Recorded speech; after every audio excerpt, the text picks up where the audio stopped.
Okay, good evening po sa ating lahat. Sino na po ba ang nandito ngayon na naka-tune in ngayon? Sige, magpaparami muna tayo ng mga audience, no?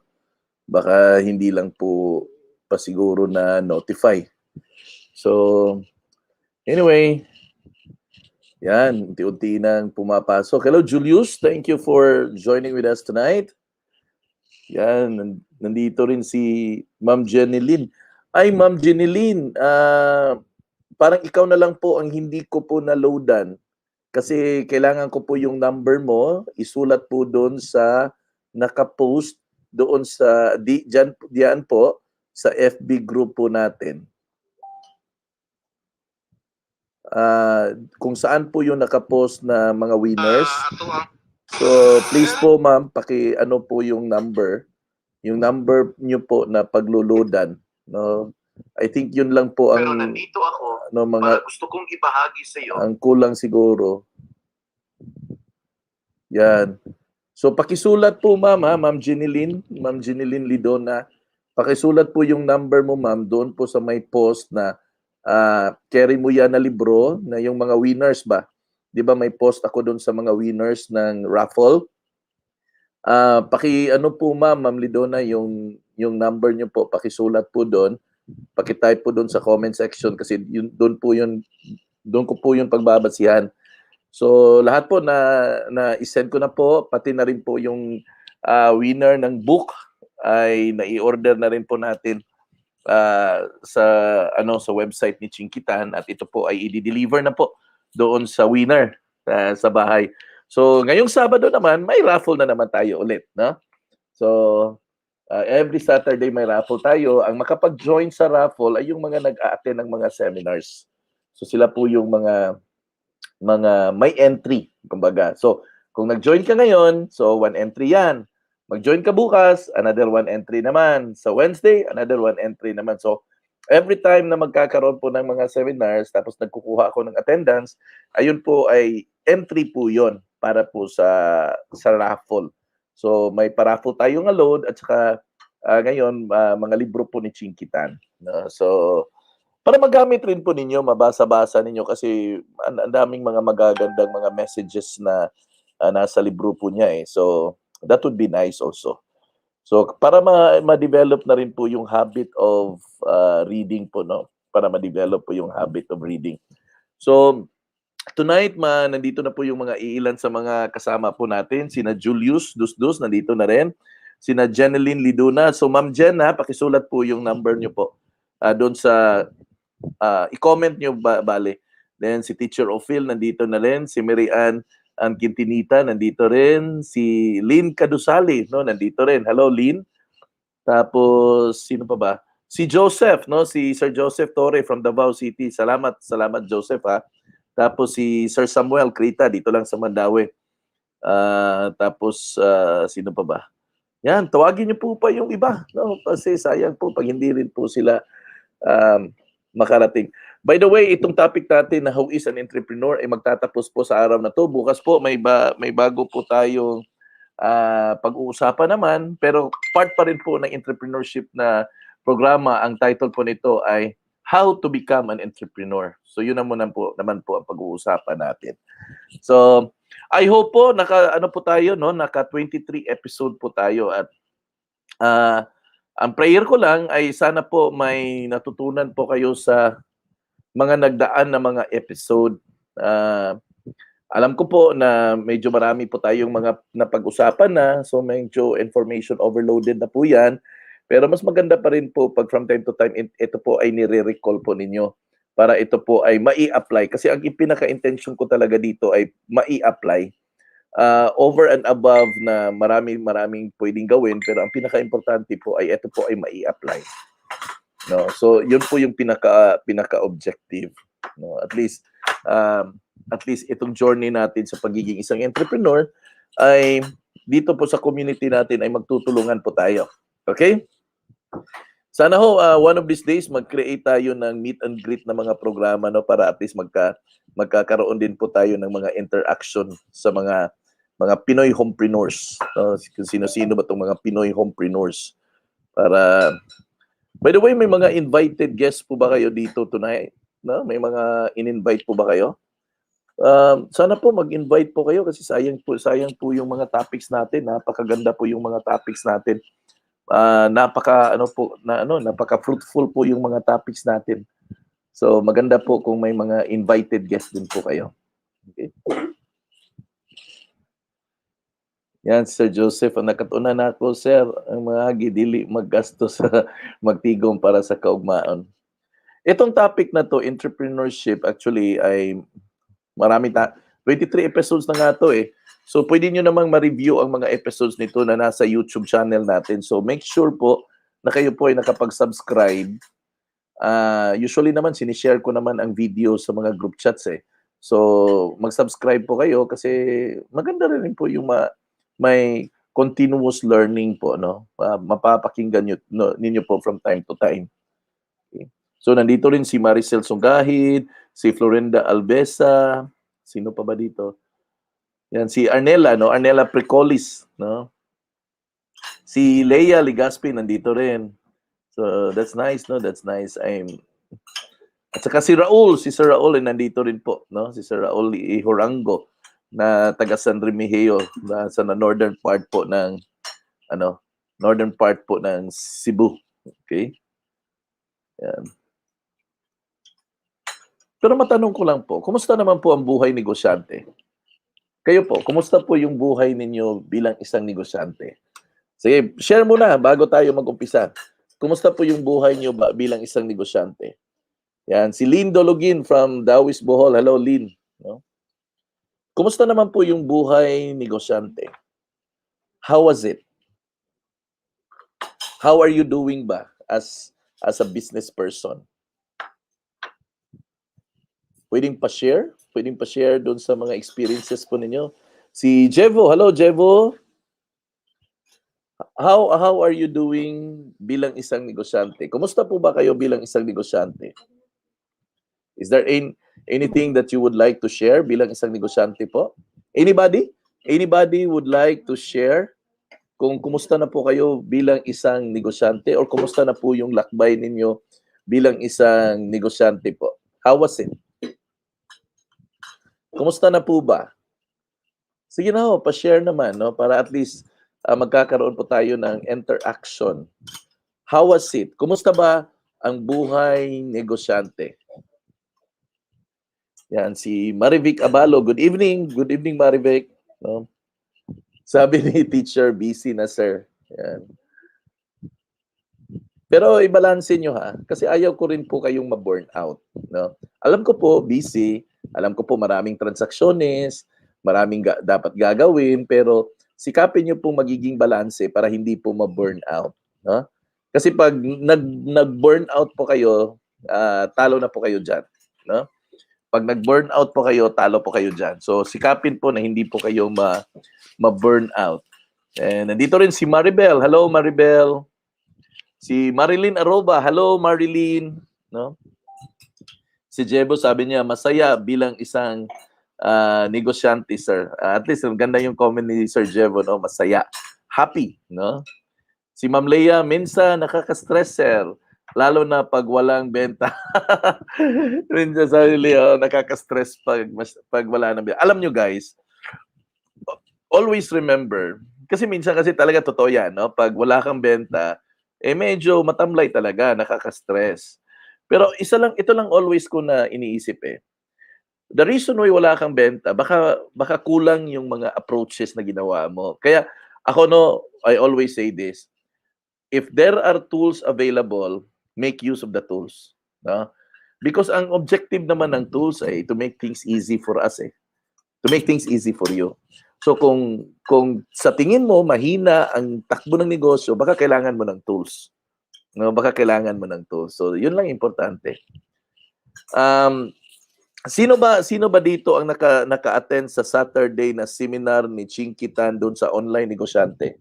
Meron ba naka-attend ng seminar sa online negosyante ni Chinkitan? Si Julius pa relax, wala pa'y pressure, wala pa'y resulta. Yan, si Maribel Kawali. Sino ba ditong naka-attend ng online training ni Chinkitan last Saturday, yung online negosyante? Meron ba? Meron bang nakapag-join sa inyo doon sa seminar ni Chinkitan na online negosyante? Sabi ni Maricel, still learning pa sir. Ang dami pa need matutunan. Yes, ang dami. Kahit ako nga eh. Ang dami kong dapat matutunan, na? So, in fact ngayon I'm studying new craft, no? I'm studying how to make a website. Kasi kailangan mong mag-improve eh, no? Kailangan mong mag-improve. I mean, hindi kasi pwedeng okay na. Eh, kailangan mo talagang mag-upgrade. So, ngayon, I'm trying to learn how to make a website. Yan, si Florenda nandito rin. Yung iba ho, kumusta naman po yung takbo ng pagiging negosyante po? Si Maribel sabi niya, need rin po kasi basta-basta. Kailangan talaga pag-aralan lahat. Yes, totoo yan Maribel. Kailangan talaga pag-aralan. Hindi pwedeng hindi eh. No? Or else, mapag-iwanan tayo ng panahon eh. Si Buena, hello Buena. Si Buena is from Palawan. Alam mo nyo guys, gusto ko nang pumunta ng Palawan. Sa totoo lang, no? I wanna go to Palawan. Yan si Glenn Humawad from Dumaguete. Si Maricel, ako while at work nakikinig last Saturday. Yan si Charlie. Hello Charlie. Hello Glenda. Si Stella. Hello Stella from Bohol. Sino ba ditong naka-attend sa training ni Chinkitan doon po sa online negosyante? Sino ba? Meron bang naka-attend dito? Is there anybody na naka-join sa training ni Chinkitan na entitled online negosyante? Meron ba? Meron ba dito? Meron ba? Is there anybody? Meron ba naka-attend sa training ni Chinkitan doon sa online negosyante? Ay, mali pala ako, si Buena, nasa Pilipog pala. Sorry, Buena. No? Sino bang naka-attend dito sa training ni Chinkitan, yung online negosyante? Sino po? Meron po ba? Meron po bang naka-attend sa training ni Chinkitan doon sa online negosyante? Meron po ba? Hello? Naka-attend po ba kayo sa training ni Chinkitan doon sa online negosyante last Saturday? Kasi nais kong pag-usapan saglit yun eh. Kasi napakagandang training yun eh. Napakaganda. I really hope you were able to attend. Sino bang naka-attend? Maliban doon kay Maricel. Sino bang naka-attend?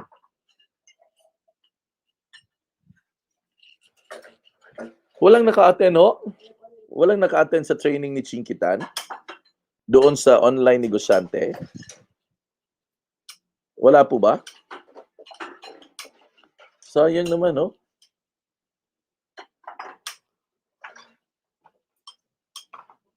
Wala po ba? Meron po ba? Meron po bang naka-attend ng training? Ay, si Glenn. Ayan, naka-attend si Glenn. Yung iba ho, hindi po kayo naka-attend ng training ni Chinkitan doon sa online negosyante?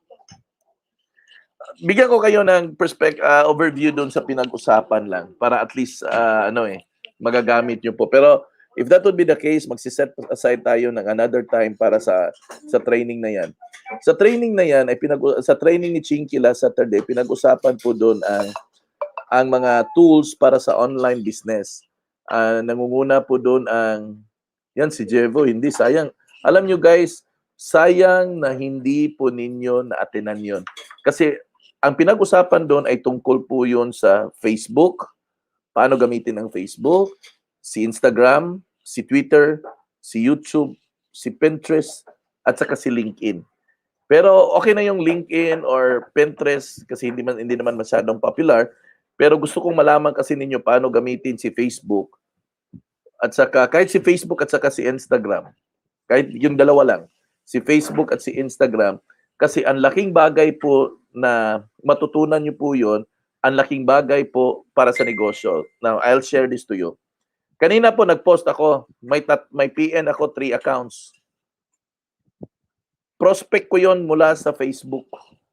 Mula sa Facebook ads.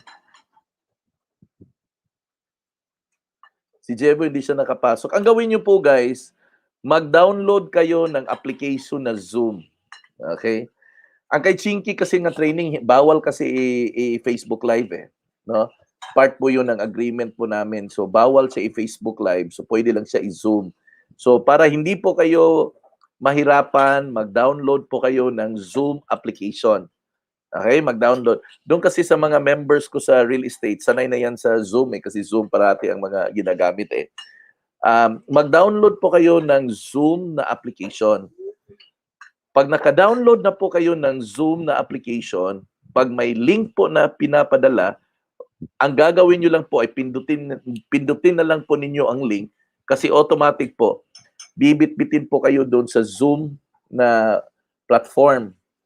Tapos pag nasa Zoom kayo, pindutin nyo lang po yung parang headset sign na nasa baba, yung may parang headphone, tapos i-click nyo po call via internet or via Wi-Fi para marinig po ninyo ang boses. Kasi kung hindi po ninyo i-click yung call via Wi-Fi o internet, hindi nyo po marinig. Okay? Sayang na hindi po kayo nag-attend sa training last Saturday doon kay Chinkitan. Napakagandang training po sa online. Kasi kung gusto po ninyong palakihin ang negosyo ninyo, kung anumang negosyo na meron kayo, kung gusto po ninyong palakihin, whether papayag man kayo o sa hindi, kailangan talaga ninyo ang tamang tools. Kailangan talaga ninyo ng tamang tools. Okay? So, ayan, si Ryalen, si Jevo, si Ann Manili. Di niya natapos. Dami kasing clients. Okay lang, i-repeat natin. Mag-schedule tayo minsan dito, gabi, para matutukan talaga ninyo. Ha? Kasi napakagandang topic po yun, guys. Napakaganda. Sulit po yung matutunan po talaga ninyo sa ni Chinkitan, no? So, ang kaso lang hindi natin pwedeng gawin sa FB Live kasi pinagbabawal niya. So, kailangan gawin natin sa Zoom para hindi siya totally exposed. Okay? So, mag-schedule tayo ulit ha at make sure na maka-attend po kayo. So, ayun po, no? Kailangan pong maumpisahan po na mapapag-aralan po ninyo yung FB ads. Importante po yun, guys. Importante po yung FB ads. Yung mga pay-in ko dito sa JStore, ano 'yan? Sa Facebook ads, na? Sa Facebook ads ko 'yan ginagawa.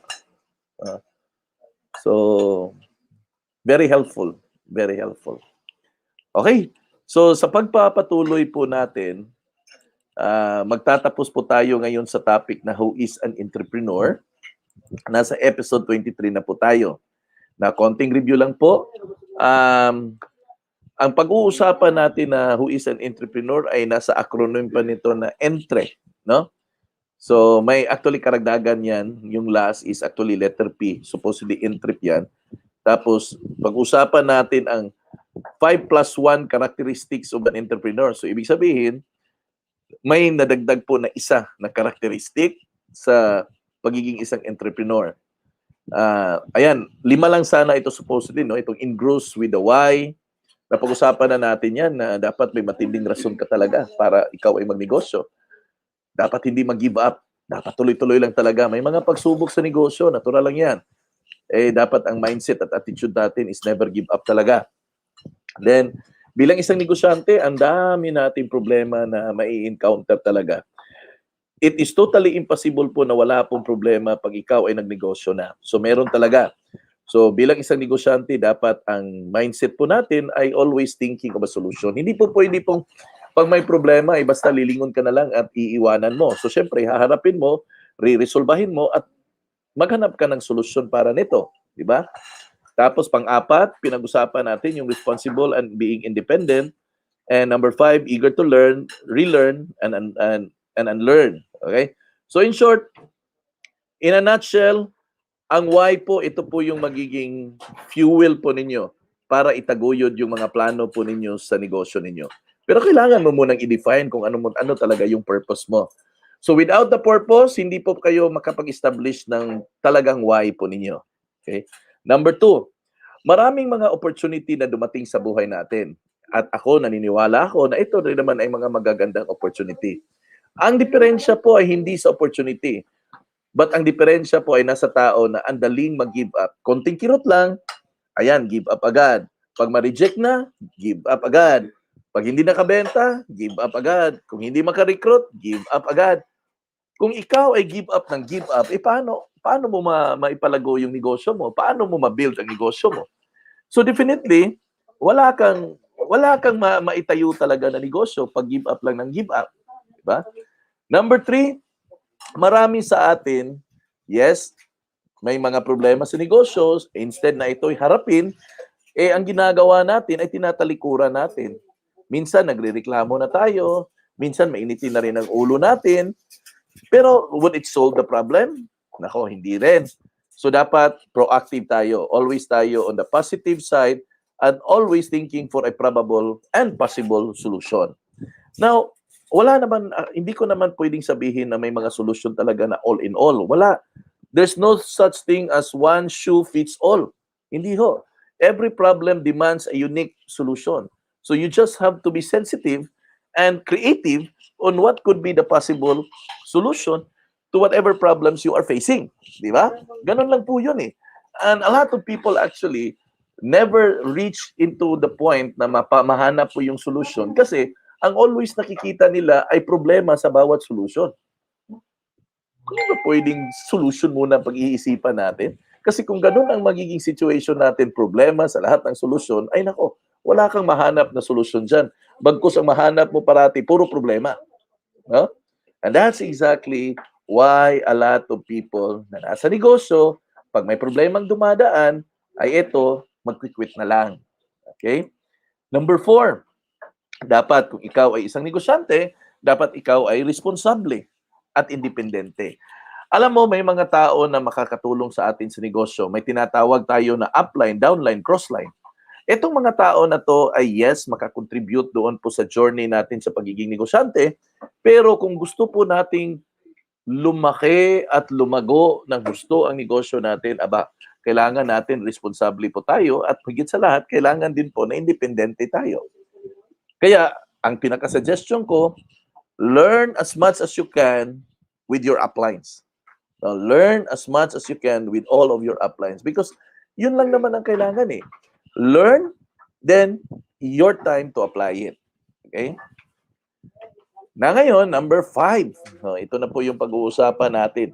Ito yung eager to learn, relearn, and unlearn. Alam nyo guys, ever since I started doing the Pinoy Homepreneur Mastermind class, nakikita ko ang mga progression ng mga tao with regards to the way how they think about business. Now, that is very important.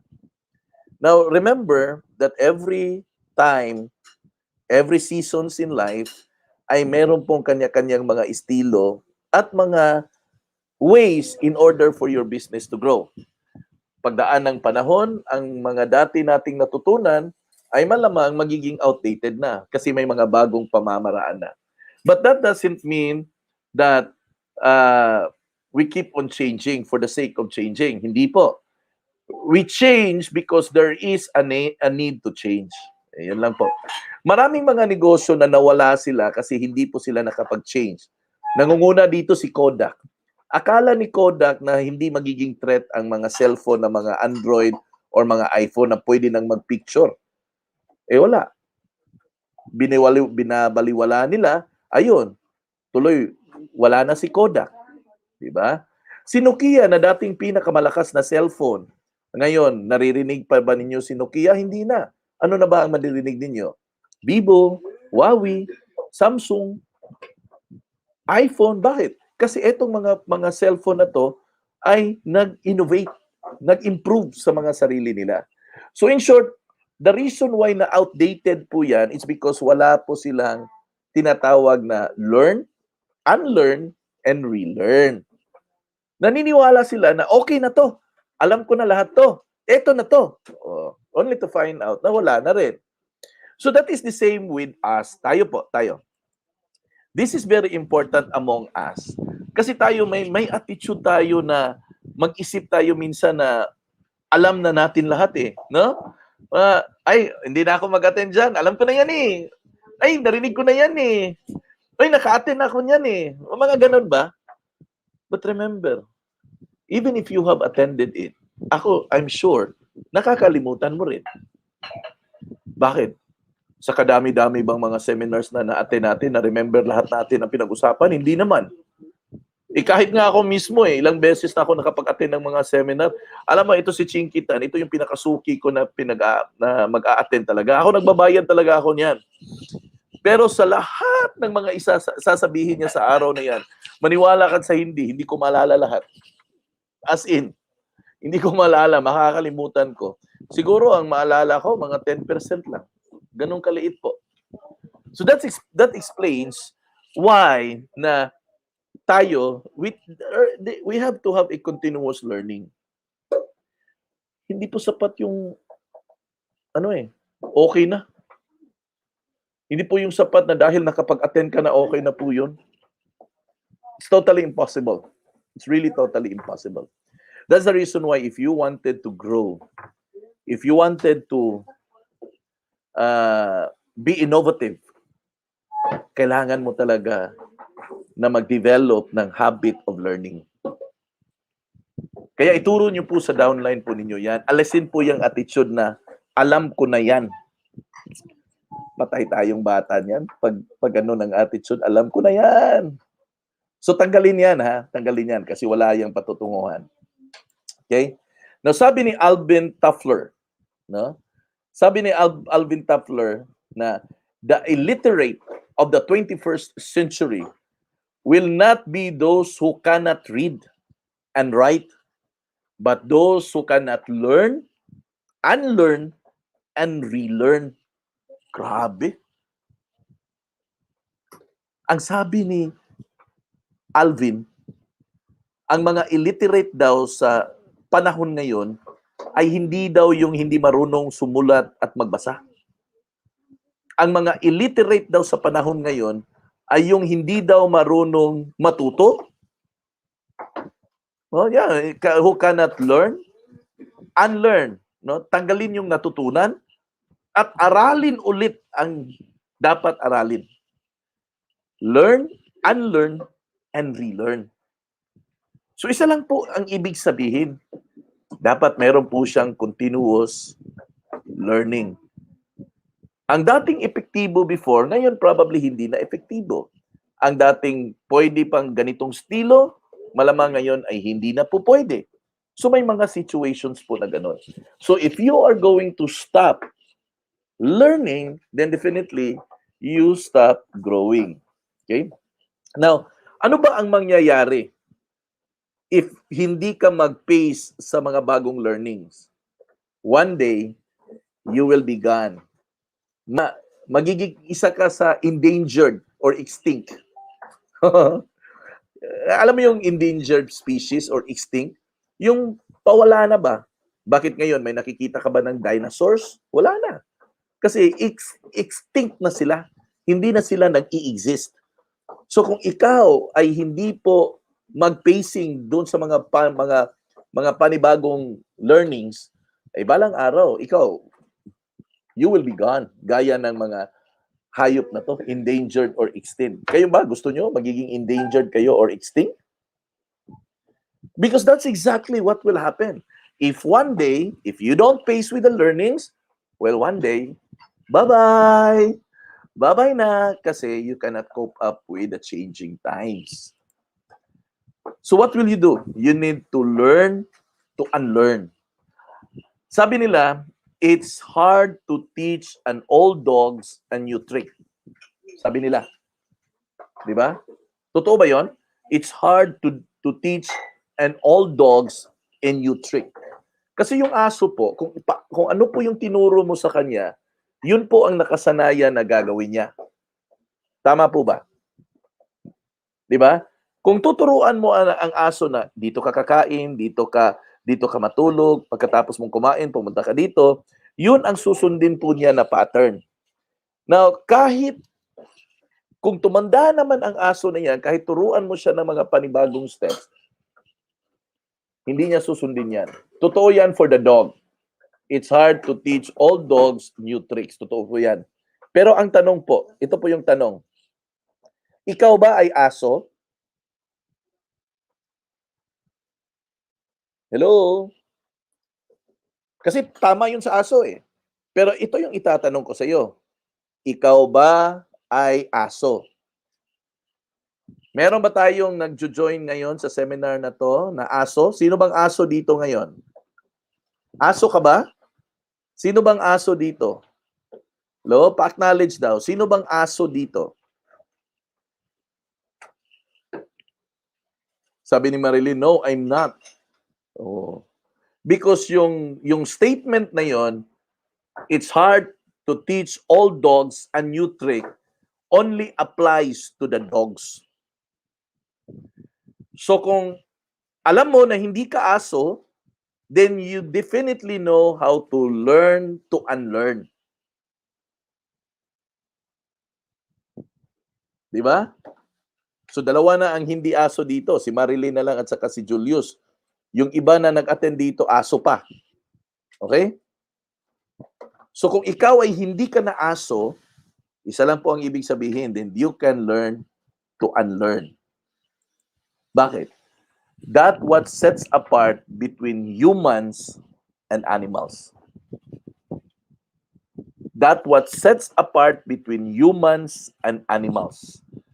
We are given by God, provided by God, a complex brain system. Okay ha? Binigyan tayo ng Panginoon a complex brain system that is capable of changing what you need to think. So, ibig sabihin, pag ikaw ay tao, kaya mong tanggalin ang mga bagay-bagay na natutunan mo dati at mag-aral ka ng mga bago. Kaya mo kung ikaw ay tao. So, kung hindi mo kaya yan na gawin, baka hindi ka tao. Baka aso ka. Na akala mo lang tao ka. Di ba? Kasi it's hard to train all dogs with new tricks. Only applies to dogs. It doesn't apply to man.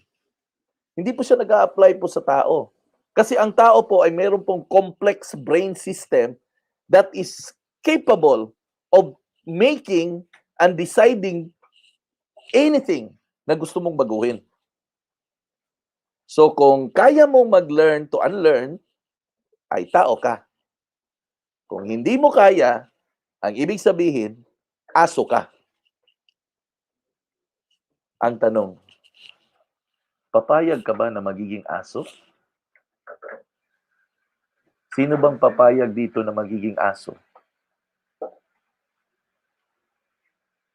Pa-acknowledge daw. Sino bang papayag dito na gusto maging aso? Ber, tingnan natin. Baka malay mo, baka may gusto maging aso na lang. Si Allen sabi niya, oh, no po. No? Si Julius, hindi. Yung iba, okay lang sa inyo maging aso? Sino ba ditong ayaw maging aso? Si Jenly sabi niya, oh, no po. Because that's exactly. Marami kasing nagsasabi, ginagamit ito na rason, na, ganito na talaga ako eh. Wala na ako magagawa. Ganito na talaga ako. Kaya tanggapin mo ako na ganito ako. Well, hindi ka aso Tao ka. Yang sinasabi mo only applies to animals. Di ba narinig na ninyo yon? Na mga ganun na mga statement? Bahala ka kasi ganito na talaga ako eh. Tanggapin mo kung sino ako. Ganito talaga ako. Di ba may mga ganun? Hindi ka naman aso, hindi ka naman hayop. Hindi kaya mong baguhin yan. Di ba? Kaya mong baguhin yan kasi hindi ka naman hayop. So, the only way to do that, para tuloy-tuloy po ang dapat matutunan natin, ay we need to learn to unlearn. Bakit ho? Ano pong mangyayari if you learn to unlearn? Mag-iba po ang mga perspective po natin. Mag-iba po ang pananaw mo. Sabi ni Julius, iro di ay nang mutuo ato ha. Yes, totoo yan, Julius. Aso yan. Di ba narinig na ninyo? May mga statement na gano'n na, bahala ka dyan. Kasi ganito na talaga ako. Eto na ako. Nagkita tayo, ganito na ako. Kaya tanggapin mo ako na ganito ako. Ang sagot dyan, hindi ka hayop, tao ka. Ibig sabihin, kaya mong baguhin ang lahat na gusto mong baguhin. Yun lang po, no? Pero bakit? Ano ba ang importance if you're going to learn to unlearn? Mag-iba po yung perspective mo. Ang mga bagay-bagay na dati paningin mo ay pangit, ay ngayon po ay gaganda. Ang mga dati pong tinitingnan mo na hindi uubra, ngayon ay pupwede na. Ang mga dati pong nakikita mo na hindi mo kayang gawin, ay ngayon pwede mo nang gawin. Anong kaibahan? Dati, ang perspective mo iba kasi ang pinagbabasihan ng desisyon mo ay kung ano ang natutunan mo in the past. Di ba? Okay. Bilang isang negosyante, may mga bagay-bagay na sasabihin mo sa sarili mo na, ay, hindi ko kaya yan. Bakit? Kasi ang nakikita mo, ang pinagbabasihan mo sa hindi mo kaya, ay kung ano mo yung natutunan mo dati. So, ibig sabihin, yung natutunan mo dati ay isang outdated na. Ibig sabihin, hindi na siya pwedeng gamitin ngayon kasi outdated na eh. Which means, yung perspective mo ay nagiging ganon na hindi mo kaya kasi ang pinagbabasihan mo ang knowledge mo in the past. So ngayon, kung ito ay tatanggalin mo at matuto ka ng mga bagong pamamaraan, ang pananaw mo sa mga nakikita mo sa pagninegosyo ay iba na rin. Mag-iba yung perspective. Yan po ang nangyari sa atin before po 2020. Di ba? Nung before 2020, nasanay tayo na gawin ang negosyo offline. Magkikita tayo, mag-uusap tayo, kitaan. Kasi pwede pa, di ba? Pwede pa tayong mag-meet eh. Ganon ang situation dati. Nung pumasok po tayo sa pandemic, tinuruan po tayo ng situation na gawin ang negosyo sa nakakaibang pamamaraan. Na halos lahat ng mga bagay-bagay ngayon ay ipapadeliver na. Bakit? Ano ba ang nagbago? Ano ba ang cause ng change? Oh, yung perspective natin. Dati pwede namang gawin talaga ang online eh. Pero bakit hindi natin ginawa? Kasi ang perspective natin ay base sa old na pamamaraan. Pero napilitan tayo nang dumating ang pandemic, napilitan tayong aralin ang dapat aralin sa online. At doon natin nakikita, pwede pala akong mamalengke sa online? Pwede pala ako magpa-deliver ng isda sa online? Pwede pala ako magpa-deliver ng itlog sa online? Doon natin nakita na pwede pala. Nag-iba na ang perspective. At may bago tayong natutunan. Diba? Dati hindi ka sanay sa online. Dati, pag nag-seminar, ay kailangan magkaharap tayo.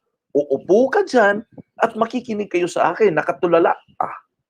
Pero ngayon, pwede na pala gawin ang seminar kahit nasa bahay ka, ako rin, sa bahay ko, sa bahay mo rin, at kahit sa saang area, saan mang parte ng mundo, ay pwede na pala. So nag-iba. So there was a change in perspective. Tama po ba? Okay? Because nung nag-iba ang perspective mo, natutunan mo na ang mga bagong mga bagay, pamamaraan of doing things. Di ba? Kasi nag-iba na yung view mo eh. Nag-iba na yung perspective. So dahil nag-iba ang perspective, ngayon pumasok na ngayon sa isipan mo ang mga bagong pamamaraan sa pagninegosyo. Di ba? Nakita na ninyo na pwede pala. Akala ko hindi pwede eh. grabe, pwede pala. Pwede pala ako magnegosyo na nasa bahay lang. Pwede pala ang seminar na nasa bahay lang.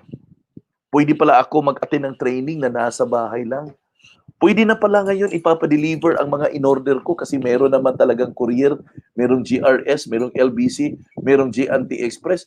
Pero, mind you, yung mga LBC, mga GRS, ang tagal na kaya nila. Nandyan na po yan sila sa katagal-tagalan ng panahon. Pero bakit ngayon natin sila in-embrace? Kasi may ibang perspective na nag-change na po yung views natin. Kaya nagkaroon po tayo ng bagong learnings. Eto pala, pwede na pala. Okay? So anong tawag niyo po doon? Innovation. Yun po ang nangyari. Nagkaroon po tayo ng innovation. Doing new things. Discovering new things. Learning new things. Yan po ang innovation. Yan po ang innovation. Diba? Meaning, hindi po kayo darating sa punto na mag-innovate kung hindi po kayo mag-unlearn sa mga bagay-bagay na natutunan niyo po dati, kung hindi po mag-iba yung mga perspective ninyo, at kung hindi kayo makapag-discover ng another way of doing things. Pag yan ang nangyari, then you can innovate. Maraming kumpanya po na hindi nakapag-innovate, kaya po naiwanan po ng pagkakataon. Kaya pabalik-balik natin in example, si Nokia, si Kodak, si Fujifilm, si BlackBerry na cellphone, hindi rin nakapag-innovate. Si Sony Ericsson, hindi rin nakapag-innovate.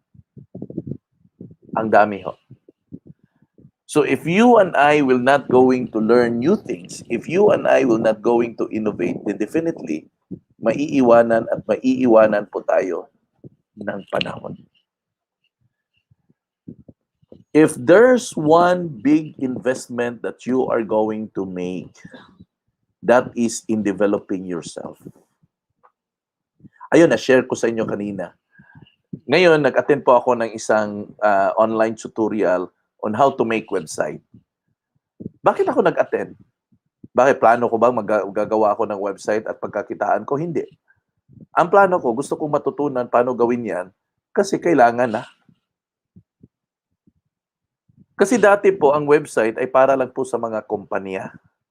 Ngayon po, nakikita ko na dapat, kung ikaw ay negosyante, dapat may sarili ka ng website. Mahal magpagawa kung ipapagawa mo sa iba. Pero kung matutunan mo paano gumawa, makakatipid ka.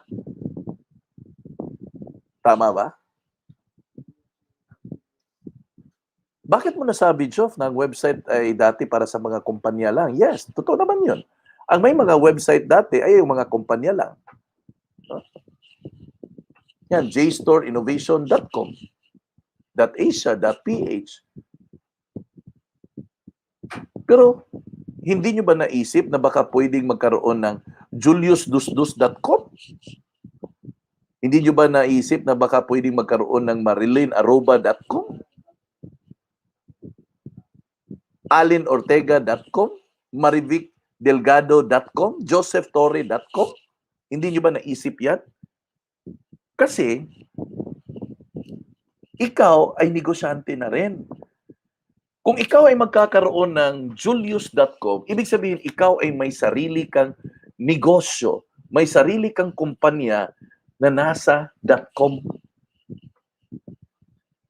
Naisip niyo po ba yon na pwede kayong magkaroon ng julius.com, juliusdusdus.com, marilinarroba.com, melberdan.com, dylankalsada.com?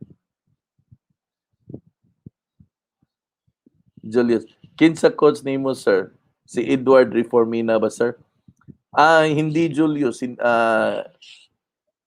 Ayan ang pangalan nun eh. Si Edward Reformina, hindi siya nagtuturo how to make a website, actually. Ang tinuturo ni Edward Reformina ay FB boosting. So, kung sa FB boosting, ang teacher ko magaling din si Mr. Kuripot kung tawagin. Okay?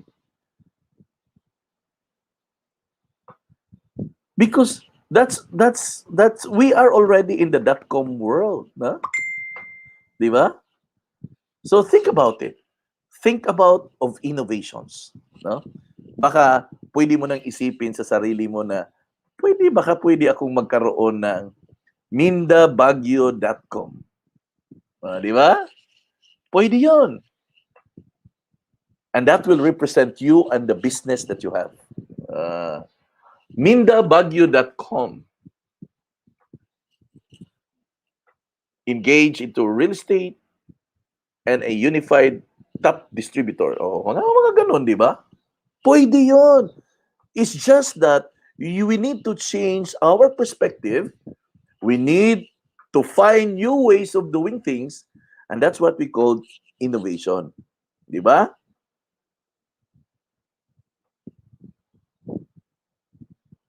That's exactly what I'm telling you about. No? Darating tayo dyan.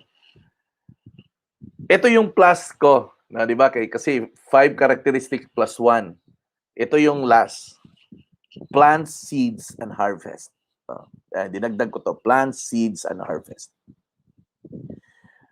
Bilang isang negosyante, dapat maiintindihan mo na ang pagninegosyo ay hindi po siya overnight na success. May period po na ito po ay itatanim mo at may period na ikaw ay mag-harvest. Okay? Marami sa ating kasi na nagdinegosyo na akala natin ang itatanim natin ay munggo. Ano ba yung nature ng munggo pag itatanim mo? 'Di ba? Pag ikaw ay nagtanim ng munggo, after few days, makikita mo na yan na tumutubo. Tama po ba? Hello? Hello? 'Di ba? Nakikita niyo po ba na ang munggo po, pag ito po itinatanim mo, after a few days ay makikita mo na tumutubo na to. But I want you to understand that in the business world, ang tinatanim mo dito ay hindi po munggo, kung hindi po mangga. Ulitin ko ha. Ang tinatanim mo dito sa business world ay hindi po munggo, kung hindi po mangga. Ano bang nature ng mangga? It takes years. 5 years. It takes 5 years po sa isang mangga para magtodo ang mga bunga nito. Aalagaan mo yan, didiligan mo yan, papalakihin mo yan, i-spray mo pa yan. But once ang isang mangga ay mag-umpisa ng magbunga, tuloy-tuloy na po ang pagbubunga niyan. Ang pinakamahirap sa mangga na pananim ay ang paghintay. Maghihintay ka talaga kung kailan darating ang unang harvest. If you're talking about mangga, maghihintay ka talaga sa first harvest mo sa mangga. But once makapag-first harvest ka na sa mangga, the next thing or the next harvest ay sunod-sunod na yan. So, dapat maintindihan natin ang principle na ganyan. Okay? Dapat maintindihan natin ang principle. Kasi kung hindi natin maintindihan ang principle na yan, madali po tayong mag-quit. Kasi matatagalan ka. Feeling mo lang. Okay? Now, in doing the business, you should remember that you need to sow the seed just like a farmer. Okay? When you are going to do a business, sow the seeds of your successful business, then think like a farmer. Okay. Now, ano ba ang meron sa pagiging isang farmer? Okay? Pag nagtanim ka, ito yung araw na nagtanim ka. May araw na mag-harvest ka. So may duration, okay? May duration ho. Okay? May araw na nagtanim ka, may araw na mag-harvest ka. So may duration. Now, sa duration na yan, may mga bagay ka na hindi nakikita na nasa ilalim ng lupa. Okay? Remember this. Pag nagtanim ka, may araw na aani ka. Pero may nangyayari sa ilalim ng lupa na hindi mo nakikita. Tama po ba? Okay. Na kung ikaw ay farmer, nung nagtanim ka, ang question ko, bakit ka naghintay? Sabihin na lang natin palay. Sabihin natin palay. Palay 3 months eh. Sabihin na lang natin palay. Nagtanim ka ngayon. Bakit naghintay ka ng 3 months para mag-harvest? What do you think? Bakit ka naghintay ng 3 months bago ka mag-harvest? Ano yung opinion niyo po doon? Diba? Palay ha, palay. Nagtanim ka, and 3 months after, mag-harvest ka. Ang question ko, bakit ka naghintay ng 3 months? Sabi ni Coach Minda, kasi alam mo na may aanihin ka. Okay. Isa yan, kasi alam mo may aanihin ka. Ano pa? What do you think is the reason kung bakit ka naghintay?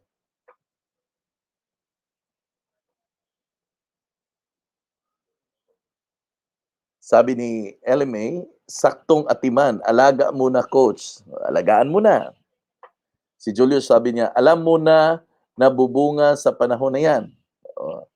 Naghintay ka kasi alam mo, bubunga. What else? What do you think? Bakit ka naghintay?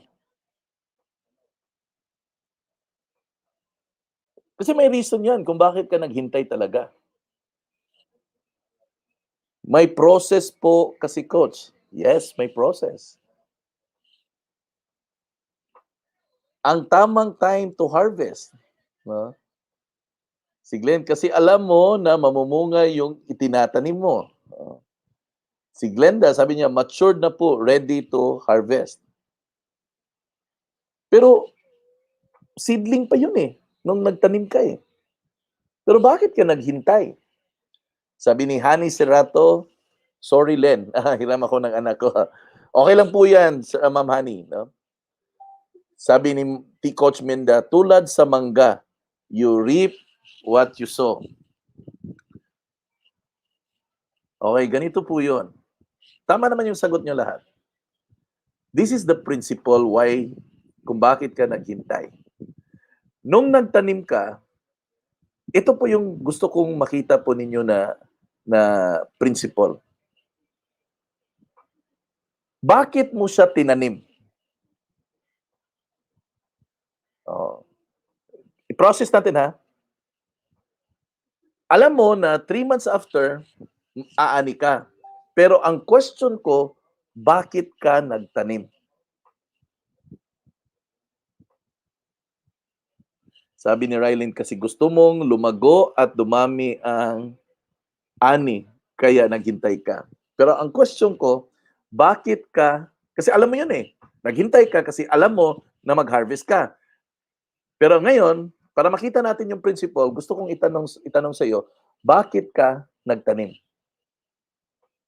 Tamang oras sa tamang growth, swakto na ani, para may aanin, para may aanin. It's a preparation for abundance. Okay. What else? Bakit ka nagtanim? Sabi ni Coach, preparation for abundance para may aanihin. Okay. Para may aanihin. Okay. Para may makain at magkapera. Practical to kag-Roslyn, no? Para may makain at magkapera. Para may aanihin. Okay. Nung nagtanim ka, Okay, here it is ha. Nung nagtanim ka, alam mo kung ano ang magiging output ng tanim mo. Kung i-translate natin yan sa negosyo, goal po yan. That's your goal. Nung nagtanim ako, alam ko ang goal ko. Translate natin sa business ha, para may correlation. Nung nagtanim ako, alam ko yung goal ko. Nung pumasok ako sa negosyo, alam ko ang goal ko. Alam ko yung purpose ko.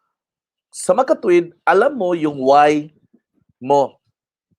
Yung rason mo ba kung bakit mo inumpisahan ang negosyo na yan. It is important na alamin mo kung bakit ka nag-umpisa sa negosyo na yan or kung bakit ka magtatanim. Kasi kung hindi mo alam ang rason at ang purpose kung bakit ka nagtanim, definitely hindi ka maghihintay ng 3 buwan para mag-ani. Tama yung sinabi ni Coach Minda. Yan ang exact word na sasabihin ko sana. You begin with an end in mind. Nandyan po yan sa First Things First ni Stephen Covey. So, ibig sabihin, nagtanim ka because you have in mind na pagdating ng 3 buwan, aani ka. Ganon din po sa negosyo.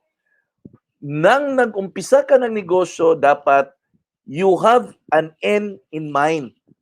Dapat nakita mo na ito yung ending, ito yung result, ito yung maging.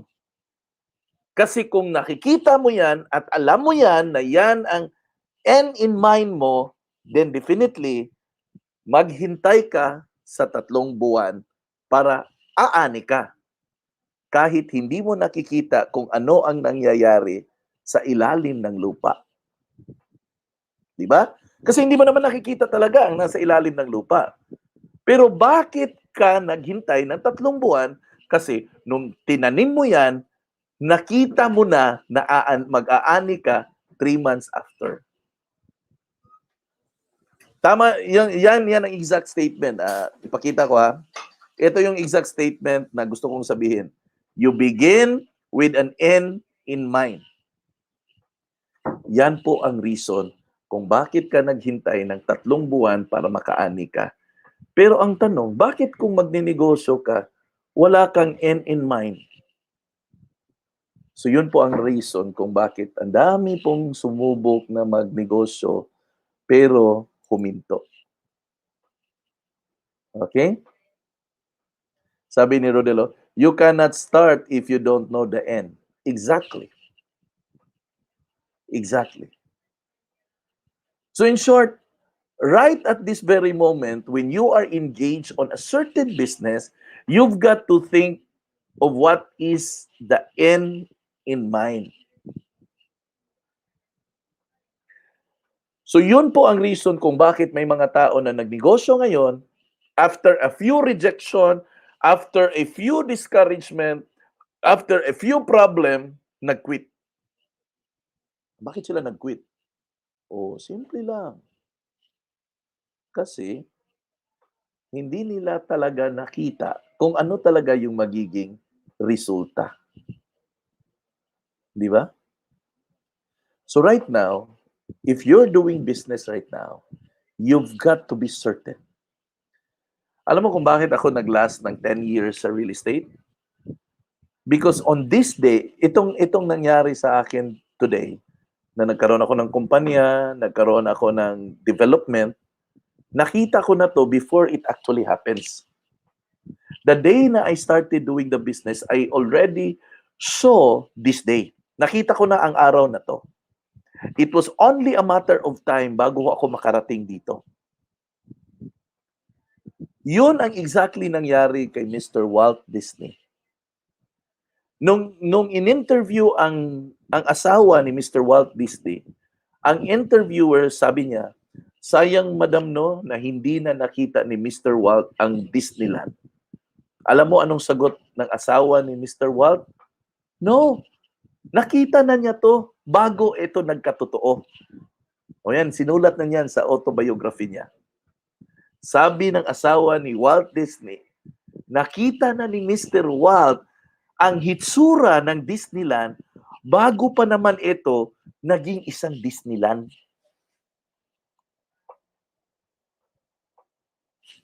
It was only a matter of time before it will actually happen.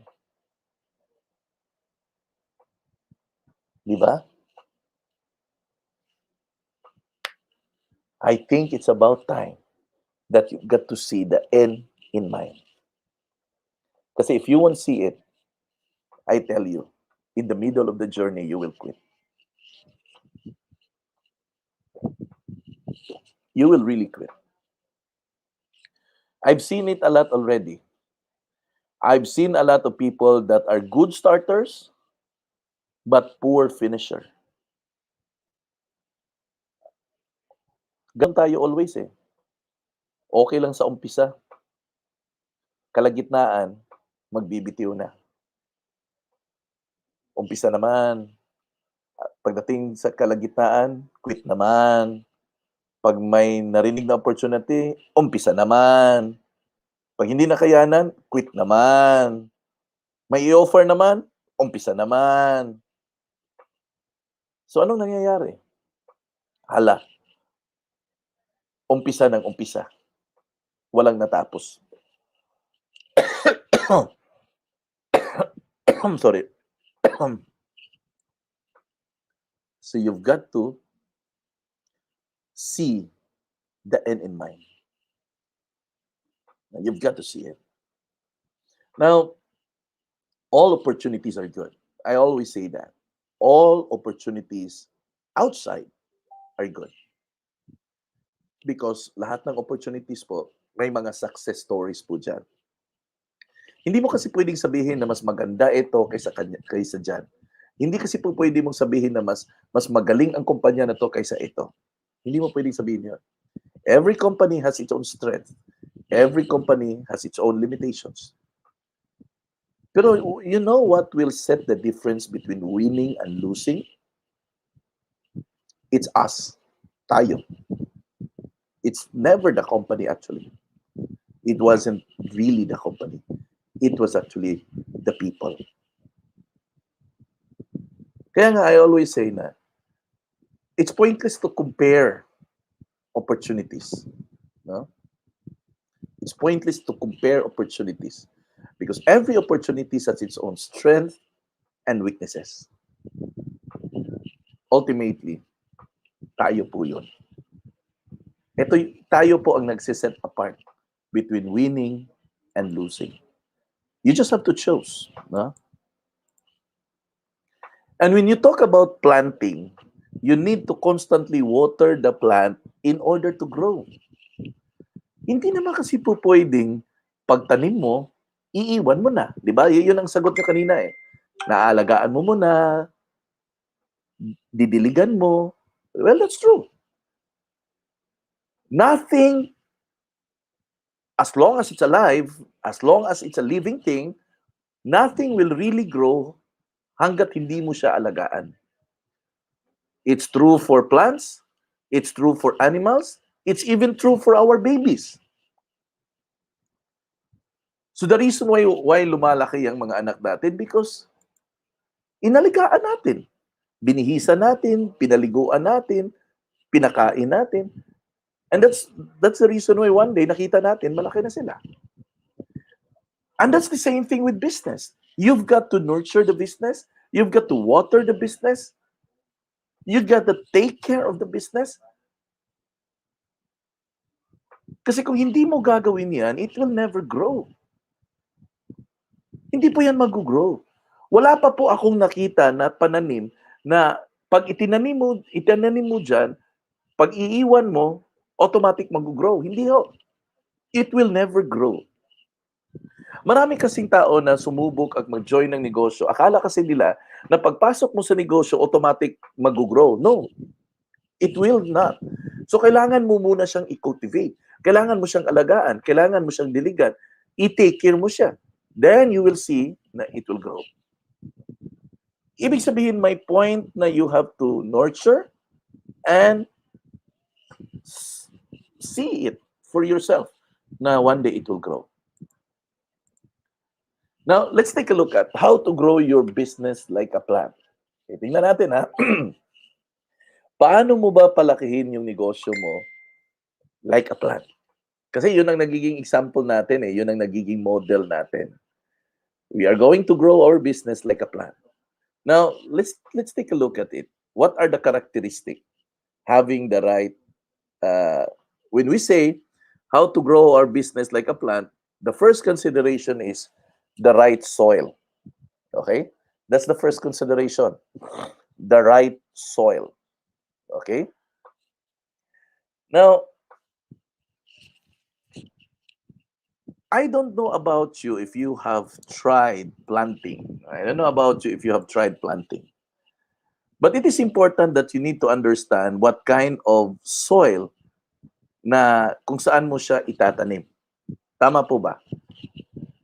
Wala po akong nakikita na tao na nagtatanim na hindi po niya ika-consider ang lupa na pagtataniman niya. Kina-consider talaga niya yan. Now, I have a very beautiful illustration that I would like to take it from the Bible. Okay ha? Kasi napakagandang storya nito when it comes to soil. Okay, here it is. Now, if you have your Bibles with you, this is actually the parable of the sower. Okay? Etong parable of the sower, makikita niyo po ito sa Matthew chapter 13, verse 1 to 9, sa Mark chapter 4, verse 1 to 20, at saka sa Luke chapter 8, verses 4 to 15. Okay. Now, babasahin ko. No? I'll read it to you. Dito lang sa Matthew, ha? I read it to you para maintindihan niyo po kung ano yung ibig kong sabihin. Chapter 13, no, verse 1. The same day, Jesus went out of the house and sat beside the sea.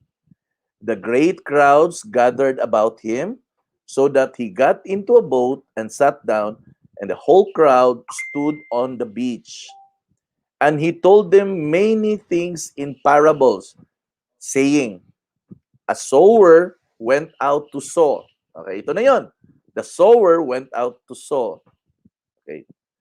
And as he sowed, some seeds, so may dala po siyang mga seeds, fell along the path, and the birds came and devoured them. So ito po yung unang kondisyon. Yung mga seed po na itanim or na ilaglag doon po sa daanan, sa path. Verse 5. Other seeds fell on rocky ground. So ang una is daanan, pangalawa is on rocky ground where they did not have much soil kasi mabato eh. So walang soil, and immediately they sprung up which they had no depth of soil. So tumubo pero hindi po lumalim ang ugat, kaya madali lang magiba, di ba? Verse 6. But when the sun rose, they were scorched, and since they had no root, they withered away. So since wala siyang gamot kasi nasa mabato na lupa, ayun, withered away. So Bisaya pa, malaya. Verse 7. Other seeds fell among thorns, and the thorns grew up and choked them. Yung iba daw mga seed ay tinapon doon sa medyo matitinik na mga lugar. So nung lumaki, yung mga, yung mga thorns nag-grow din, tapos na-choke ang tinanim ng sower. Okay? Verse 8. Other seeds fell on good soil and produced grain. Some 100-fold, some 60, some 30. So ang pang-apat is good soil. Okay? So ito po yon para makita po ninyo yung illustration. Okay? Ang una po, natapon doon sa dinadaanan ng tao. So syempre, maaapakan, so hindi mag-grow yan. Yung isa sa stony, mabato. So definitely, hindi talaga yun makapaggamot kasi mabato eh. Ang pangatlo, ito po yung matinik, thorny. No? So pag tumubo ang pananim mo, mamamatay din po yan kasi may mga weeds, no? Kung sa Bisaya pa, sagbot. Okay. Ang pang-apat is good soil. Okay? Good soil. Which means that in our business, no, sa negosyo natin, bibit-bitin natin sa negosyo natin, it is important that you are going to sow the seed on good ground. Okay? On good soil. Kasi una, pag hindi po maganda ang soil, indefinitely, hindi po yan lalaki. Okay? Hindi po yan lalaki. Or hindi po siya tutubo. Okay? A lot of people actually thinks na they can just sow seed anywhere. Okay, now, I'm gonna continue reading kasi ang sagot nandito rin eh. Okay. Then the disciples came and said to him, "Why do you speak to them in parables?" So bakit daw nagpaparable si Jesus? And he answered them, "To you it has been given to know the secrets of the kingdom of heaven, but to them it has not been given. For to those who has, more will be given." Okay? And he will have an abundance, but from the one who has nothing, even what he has will be taken away. This is why I speak to them in parables, because seeing they do not see, yan na, seeing they do not see, and hearing they do not hear, nor they understand. Indeed, in their case, the prophecy of Isaiah was fulfilled. Dire-diretso na. Now, the reason why Jesus talk about in parables, because there are things that people doesn't see and doesn't understand. Okay. Now, ito po yung explanation doon sa the parable of the sower. Para maintindihan po ninyo ano po yung ibig sabihin natin. Ito po yung explanation. Nasa verse 18 po yan. Hear the parable of the sower. Verse 19. If anyone hears the word, okay, of the kingdom and does not understand it, the evil one comes and snatches away what has been sown in his heart. This is what was sown along the path. Okay. Di ba may seed, no, buto na tinanim doon sa daanan. So ang nangyari, ito po ang explanation. Anyone who hears the word of the kingdom and does not understand it. So hindi niya naintindihan. Now, translate natin sa negosyo natin para maintindihan nyo. Nakatry na ba kayo na mag-present ng opportunity, mag-present ng business, pero dahil hindi niya naintindihan, ang pinipresenta mo, kasi ikaw lang nakakaintindi, hindi mo in-explain ng maayos, hindi niya naintindihan, pag-uwi niya sa bahay, lahat ng present mo, kinontra ng pamilya. To the point na lahat ng narinig niya ay nawala lahat. Ito yan, no?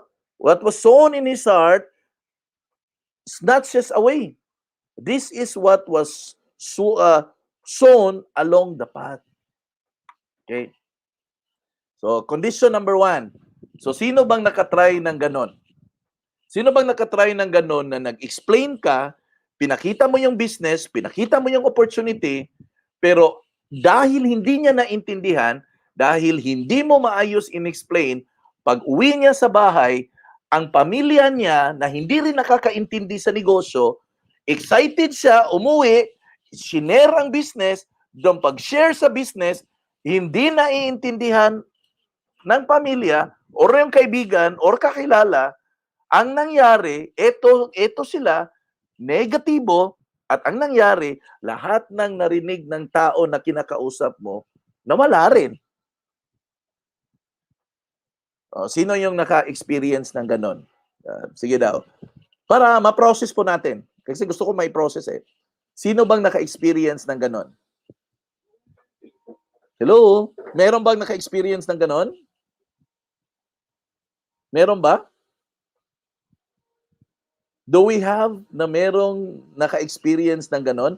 Na prinisintahan, hindi naintindihan, pagdating sa bahay, ayun, na negative na, imbis na magsasali pa sana to, wala na. Kasi ang puro narinig, puro na negative. O, di ba? Si Mary Sil, nakatry. Kayo po, o hindi pa kayo nakatry ng ganon? Yan, sabi ni Ann Manili, experience ko po yun. Na-experience ni Ann. Ako, marami ako na-explain na ganon. Dahil earlier when I started the business, excited kasi ako eh. Excited ako dati na mag-share. Share. Kahit hindi maayos ang pagka-share, basta kay share. Kasi sabi ni upline eh, share. Ayun. Hindi maayos pagka-presenta. Kaya nga, I always say this. If you are going to invite someone into the business, make it known to the person kung ano yung pag-uusapan nyo. Huwag niyo pong linlangin. Huwag niyo pong kidnapin. Ipaalam mo. Di ba? Now, in the case here, in the real estate marami na po akong na-invite na mag-real estate business. Before po, ang experience ko, kasi excited. Pagkausap ko na, share ko na yung opportunity. At dahil hindi siya maayos na i-present, ang nangyari, pag uwi niya sa bahay, syempre, isi-share din niya. Dahil hindi nga maayos pagka-present, pag uwi niya sa bahay, isi-share niya, ang isasagot ng mga kasama niya sa bahay, kalokohan yan. Imposibleng kikita ka dyan. Imposibleng yayaman ka dyan. O, di ba? Yun ang sagot. Bakit? Kasi, kulang-kulang po yung presentation.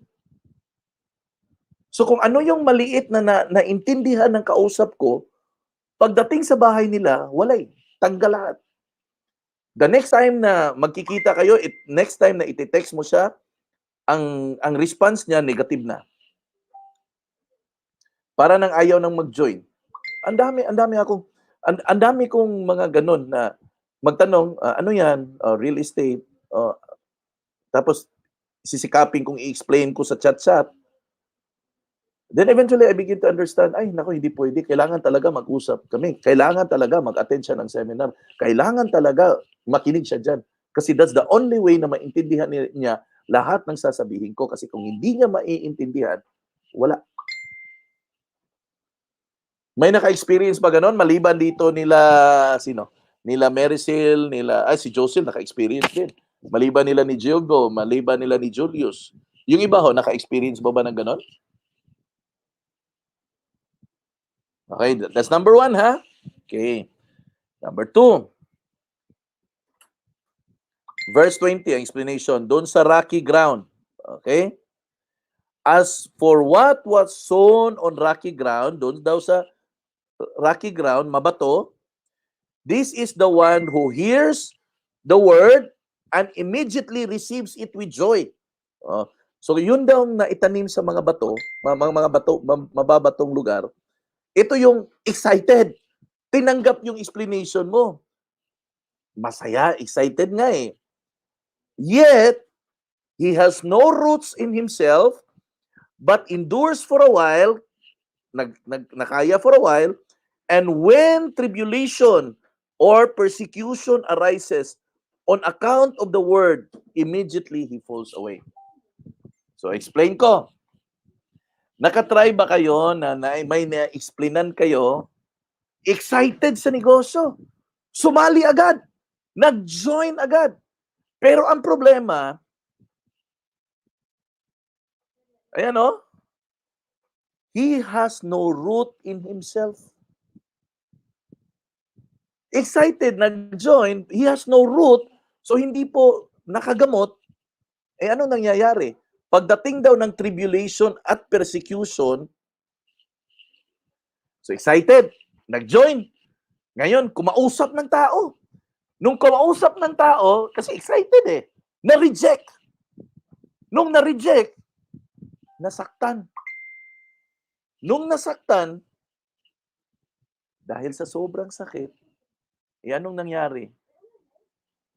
Nag-quit din kasi hindi naka-move on. Yeah?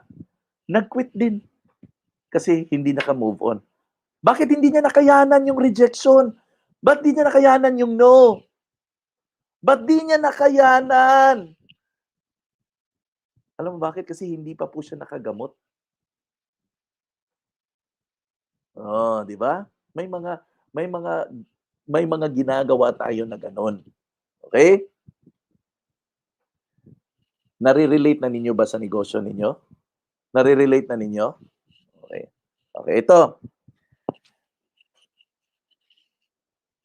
Number 3.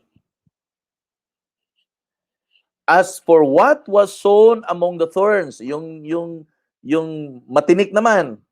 This is the one who hears the word. Ito yung mga tao na nakinig doon sa presentation mo.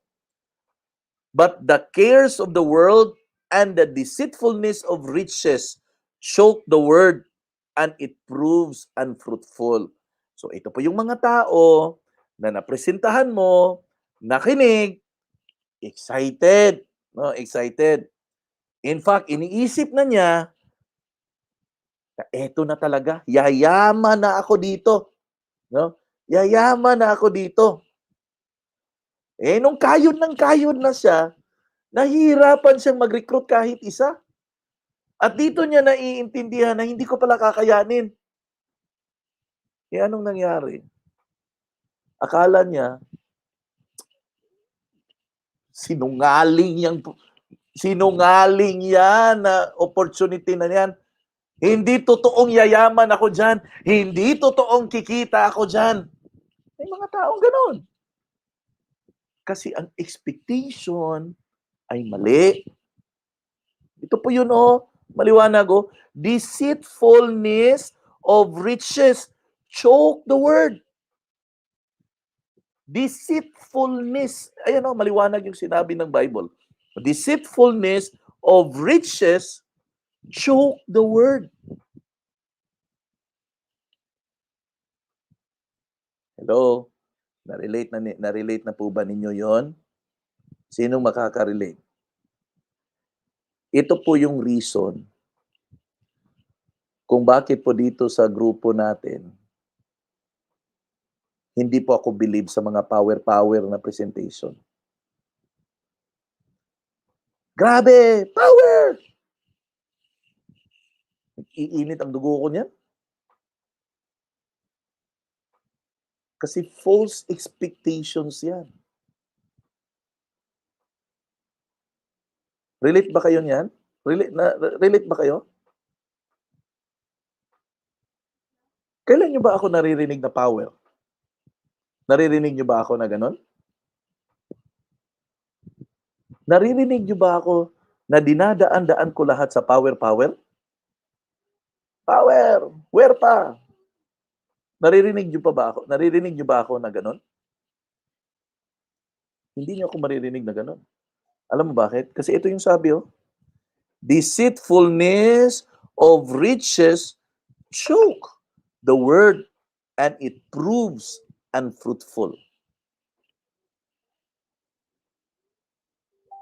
I'm not saying they are wrong. Hindi ko sinabing mali sila, yung mga gumagamit na ganon. But hindi rin po yung tama. Kasi binibigyan mo ang tao ng false expectations. Okay?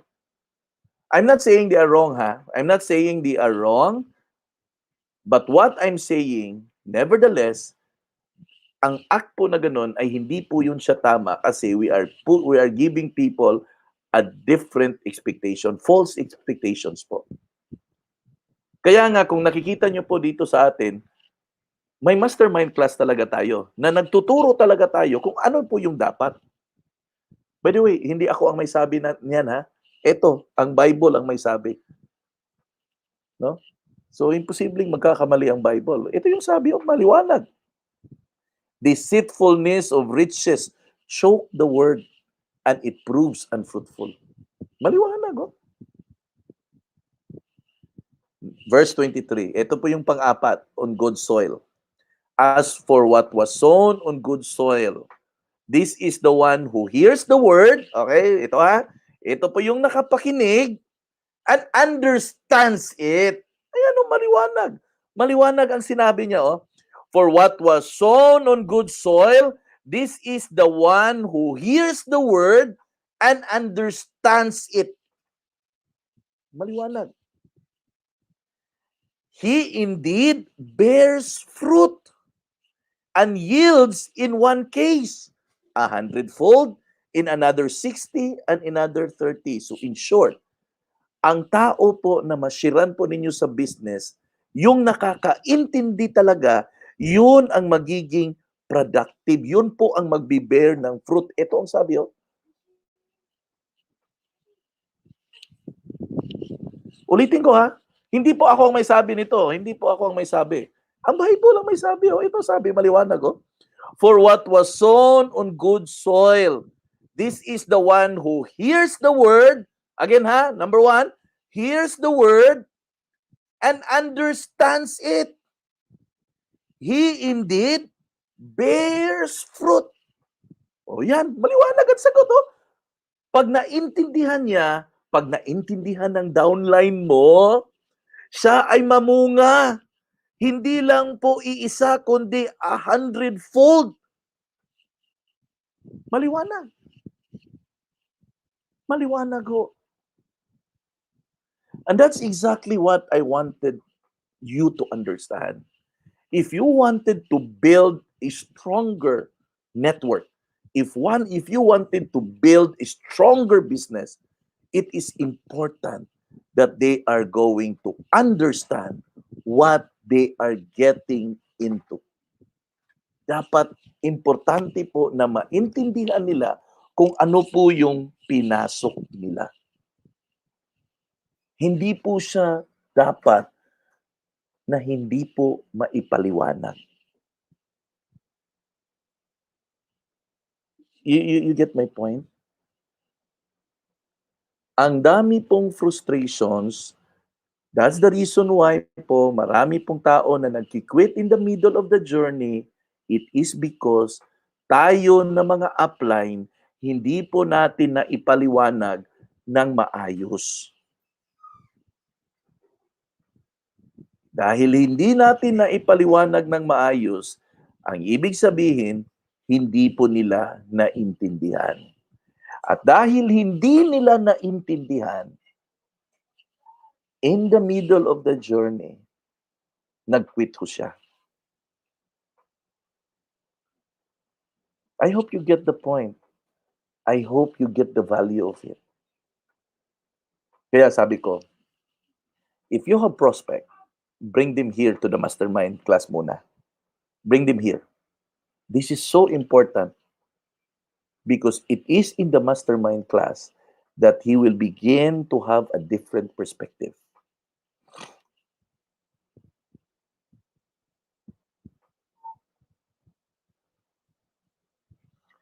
Kayo ba sa katagal-tagal niyong nakinig sa mastermind class, were you able to learn something? May na-learn po ba kayo sa mastermind class po natin?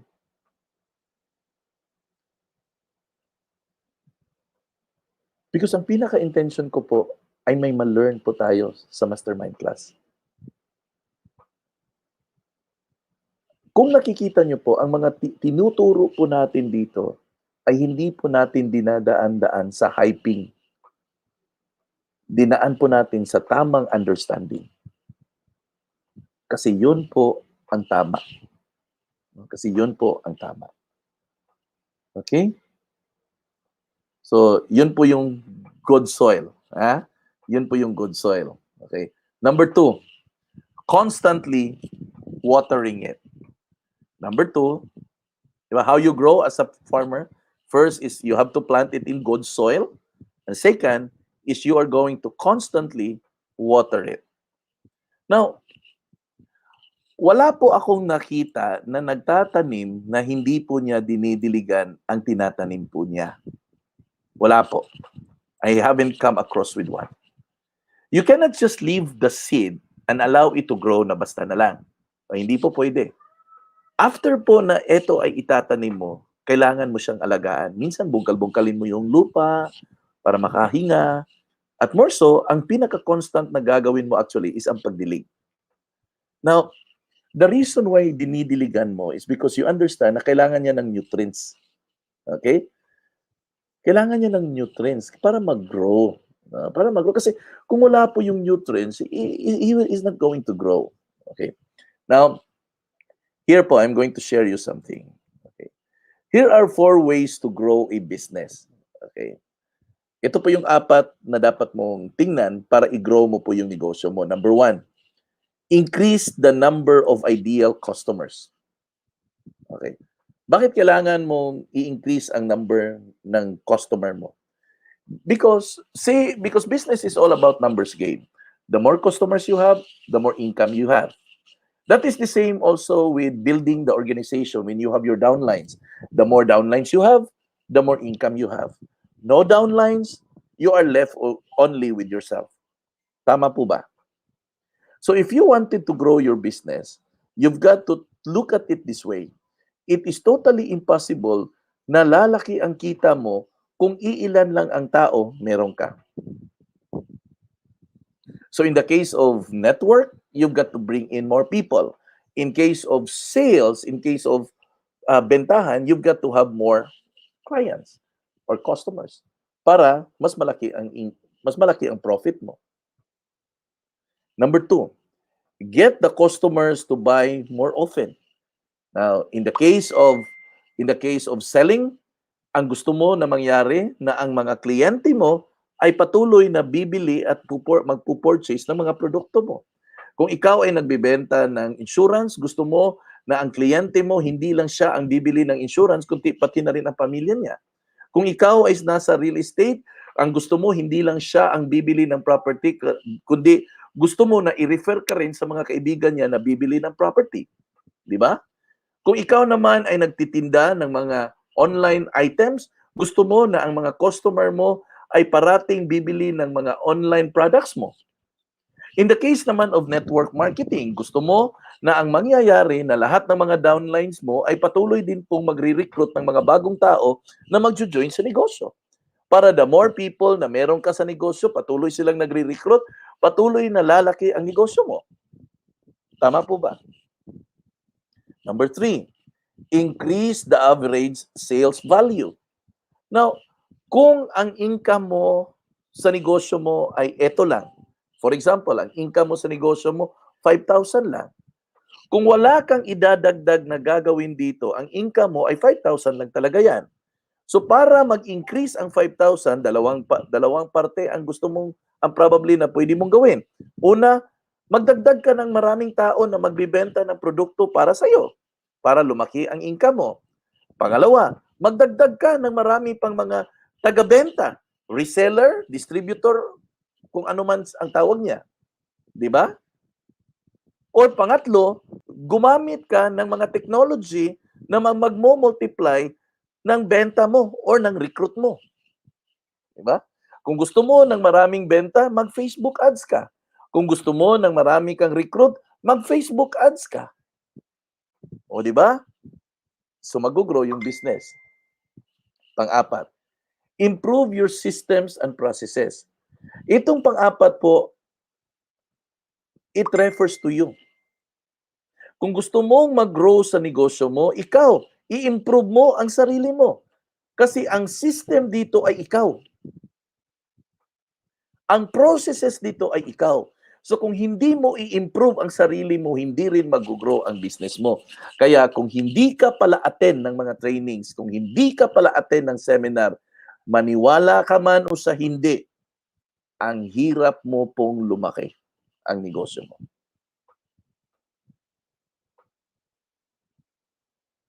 Yun bang pipilitin ka ba mag-attend? Tanggalin niyo po yung attitude na yan.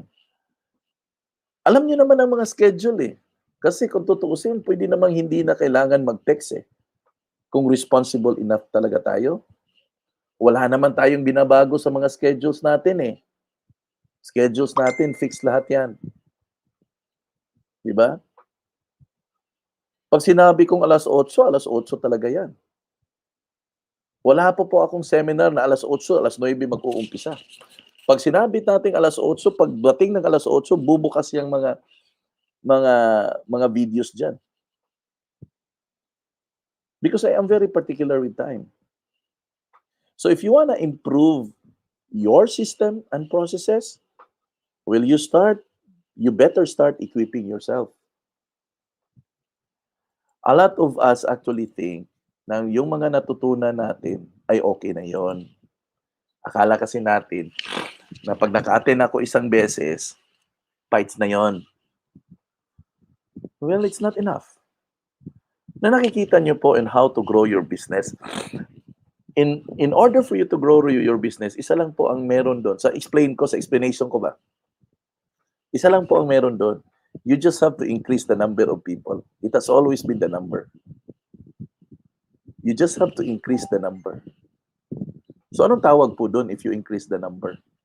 Ang tawag po doon, yan, leverage. Yan po ang tawag po doon. If you want to increase your number, you just have to leverage. You leverage with people, you leverage with technology. That's where you get more and more income.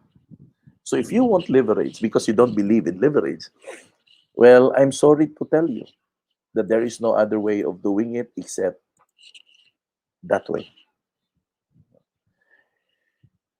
In the real estate business that I have, the one who earns big are the one who has big networks.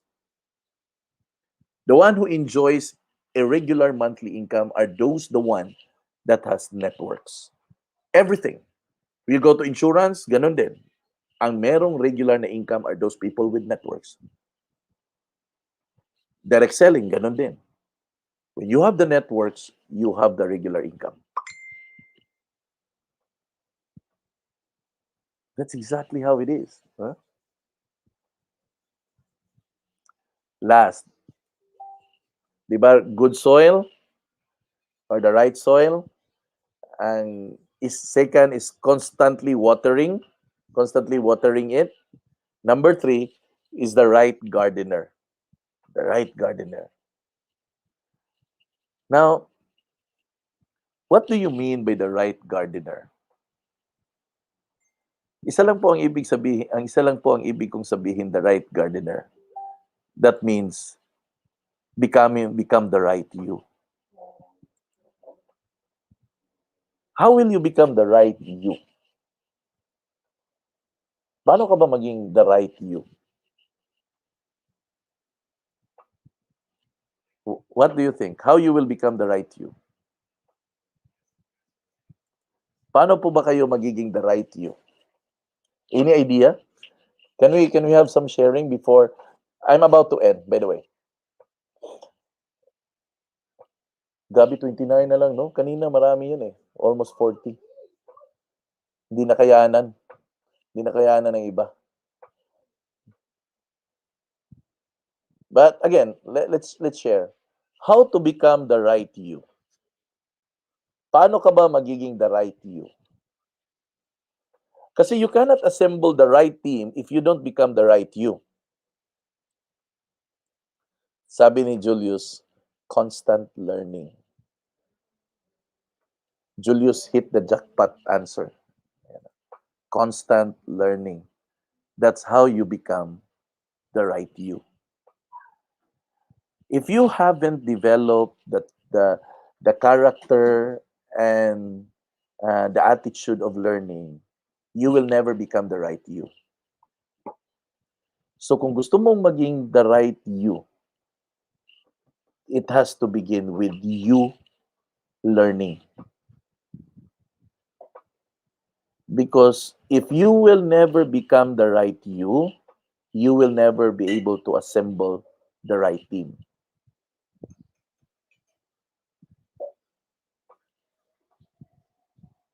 Diba?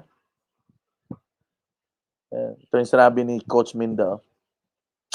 I believe kailangan lang talaga ma-tune in ang mindset and skill natin. Yes. And the way to tune that in is when you make yourself available for training. That's the only way. And ito rin sinare ni Mel. Pakita ko sa inyo. Just attend training and seminar and always then apply it. Because I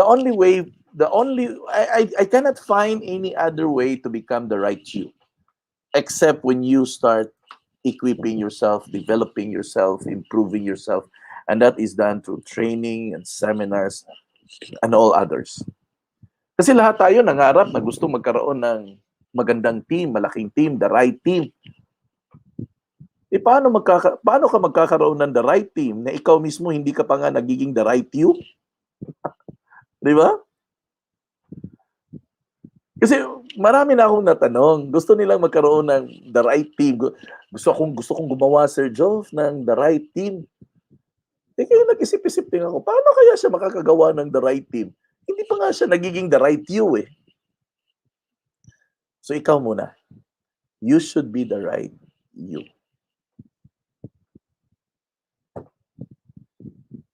Madali lang naman sa sana actually. Yeah, ito yung sinabi ni Maricelo. You cannot teach what you do not know.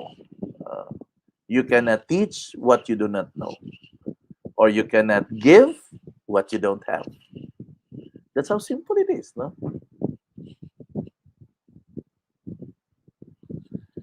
Ito kang Coach Menda. Nag-training ka, pero wala namang application. Okay. That's the reason why I always ask, have you learned anything? Have you applied it? Because lahat ng to, na pinag-usapan natin, walang kakwenta-kwenta to pag wala tong application. It always goes back to how you use it. I can only do so much. The rest of that are all yours. And if you're not going to apply it, no one else will except ikaw. So kung tatanungin mo ako kung bakit hindi umangat ang negosyo mo, I can only answer, what have you done to yourself? Kasi at the end of the day, it boils down to you. Yun lang po eh. At the end of the day, it boils down to you. Because when you become the right you will be able to assemble the right team. Again, when you become the right you will be able to assemble the right team. Having a right team doesn't happen or doesn't come along unless it will begin with you. Remember, people attract people of the same nature, the same character, the same interest. Kaya nga sinabi nila birds of the same feathers are birds. No, flocks together. That's exactly. No? Diba? Because who you become attracts the same people just like who you become. In a way, you will be able to assemble the right team. No? Yan, tama ito sinabi ni Coach Minda. Ang agila hindi sasama sa pato. Exactly. So kung gusto mong magkaroon ng Avenger na team, so be an Avenger. No? Favorite itong Avenger.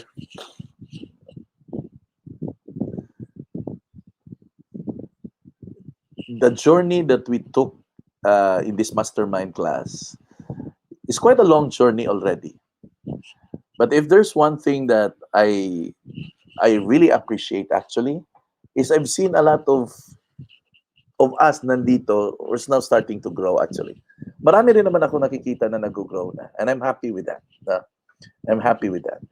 And I will be more happier if there will be more and more people that will grow. I guess that's the only thing I can leave you behind. No? And whatever things you have learned, please endeavor to share it to others. Okay? So, as I end, gusto ko lang po mag-invite, no? Para at least ma-remember lang po.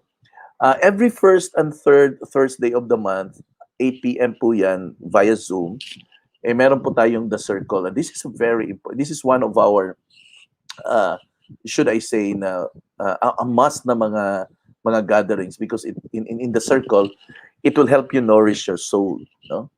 Then every Saturday I do have a real estate seminar, actually every Saturday.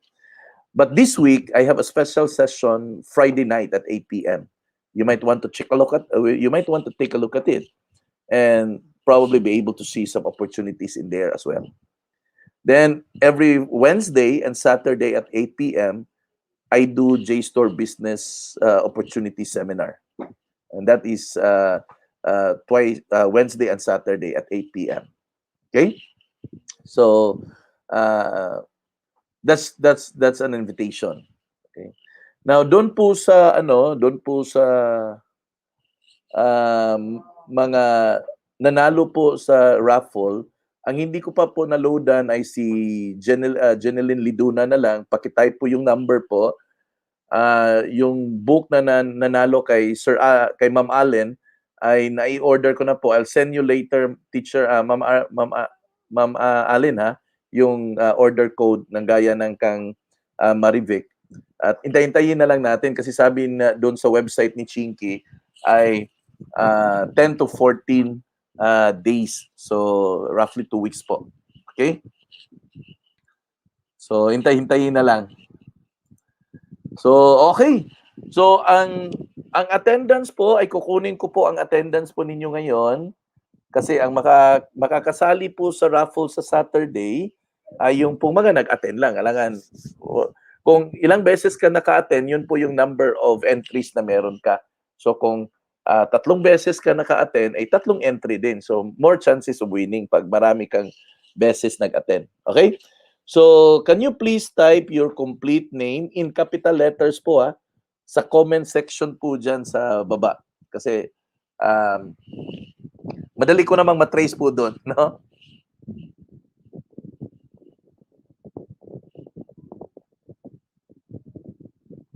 Yan. In capital letters po, ha. Okay. Sa Saturday po ang raffle din po natin. So, type nyo lang po dyan kasi dyan ko po yan susundan sa comment section. Ayan po, no? So, type in nyo po yung name po ninyo in capital letters. Isang beses nyo lang po gawin yun para in total makita naman dyan, nakalinya po naman yan sa comment section.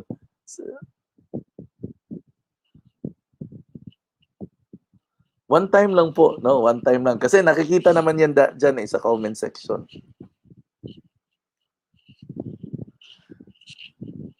Grabe, itong team Palawan natin, 2 beses na nanalo ng libro. Okay? Walang mintis kasi itong team Palawan nag-a-attend eh. Faithful to nag-a-attend eh. Kaya doon sa mga faithful talaga na mag-a-attend, malaking chance talaga mananalo yan. Write your complete name po with your family name. No? So 2 beses na po nanalo tong Palawan group natin, ha. We have a growing group in Palawan. Sana ma-okay na tong mga travel restrictions para makapunta na ako diyan sa Palawan. Ganda ng Palawan. I've been there once. No, once pa lang po ako nakapunta doon. And I love the place. I like the place. Nakapunta po ako ng El Nido. No? Nakapunta po ako ng El Nido. Of course, doon din sa Puerto. Nakapag-ikot-ikot din. Hindi pa ako nakarating nung Coron. Pero yung El Nido at saka Puerto, nako, sulit na po yun.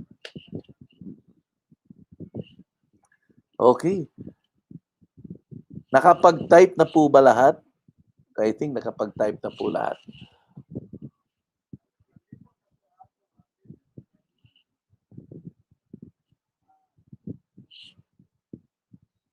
Okay. Now, coming soon, no? Papakita ko lang to. Coming soon, ang Pinoy Homepreneur Mastermind shirt natin. Coming soon po to, guys, ha? Abangan nyo po to. Magiging available to coming soon. Excited na rin ako nito, eh. Excited na rin ako para pag meron tayong meet and greet sa Pinoy Homepreneur Mastermind Club natin, at least may shirt tayo na isusuot, di ba? Okay? para mag-meet and greet tayo sa Palawan, mag-meet and greet tayo sa Luzon. Mga ganun ba? Para at least may ano tayo, may shirt tayong isusuot sa meet and greet natin. Okay? Si Coach Minda, sana magkakaroon tayo niyan, Coach, no? Pinapagawa ko na po, no? I'm expecting it next week. Hopefully, magawa na nila. Kasi 2 weeks ang sabi nila. Okay. So, for those people who've been here na tapos hindi pa po ako kilala, ngayon lang po kayo nagkapag-join, let me introduce myself to you formally. Ako po si Joffrin Villasencio. Pwede niyo po akong tawagin Coach Joffrin. May 3 role po ako sa buhay. No? Ako po ay isang businessman by occupation, teacher by profession, and at the same time, I'm a pastor by vocation. Currently po, ako po ang President and CEO ng D818 Premier Properties Incorporated. And at the same time, ako rin po ang Mission Director ng Global Missions through Marketplace. You have my number in the screen, no? 0933-822-0980. So if in case you wanted to consult something, you wanted to ask something, please feel free to contact me in the number below. I will be more than glad and willing to hear you out and of course to share and to give advices if ever you will be needing one. Okay? So maraming salamat po sa time na binigay nyo. Maraming salamat na nagkasama po tayo. Tapos na po tayo dito po sa Who is an Entrepreneur. Bukas po, mag-uumpisa po ako ng another sub-series, part pa rin po ng entrepreneurship. Ang sub-series po ay entitled How to Become an Entrepreneur. So ngayon pag-uusapan na natin ang how. Okay? So isang magandang topic po, isang magandang series po naman ang pag-uusapan natin. So kung meron po kayong mga kakilala, mga kaibigan, imbitahan nyo po para makapag-join po sila dito sa sa mastermind class. Maraming salamat, magandang gabi po at ingat po kayo lahat. God bless you. Bye-bye!